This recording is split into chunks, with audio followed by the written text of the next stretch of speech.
Hi అండి. వర్షం పడితే మన అందరికీ గుర్తుకొచ్చేది ఆనియన్ పకోడా. ఇది ఎలా చేయాలో ఇప్పుడైతే నేను చూపిస్తున్నాను. సన్నగా కట్ చేసుకున్న ఆనియన్స్. ఈ ఆనియన్స్కి అయితే నేను 1/2 కిలో శనగపిండిని అయితే యూస్ చేస్తున్నాను.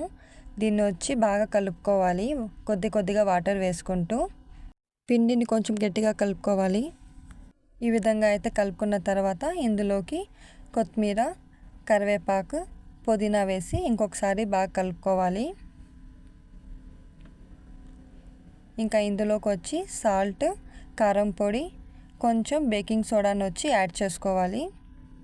వీటిని ఇంకొకసారి బాగా కలుపుకునేసి 5 మినిట్స్ అయితే పక్కన పెట్టుకోవాలి. 5 మినిట్స్ తర్వాత పిండి అయితే ఇలా అయిపోతుంది. ఇంకా వేడివేడి ఆయిల్లో అయితే పకోడా వేసుకోవడమే. ఈ పకోడా వచ్చి 2 సైడ్స్ గోల్డెన్ బ్రౌన్ కలర్ వచ్చే వరకు ఫ్రై చేసుకుంటే అంతే అండి, పకోడా అనేది రెడీ అయిపోతుంది. ఈ వీడియో కానీ మీకు నచ్చినట్టయితే ప్లీజ్ నా ఛానల్ని లైక్ చేసి, షేర్ చేసి, సబ్స్క్రైబ్ చేయండి.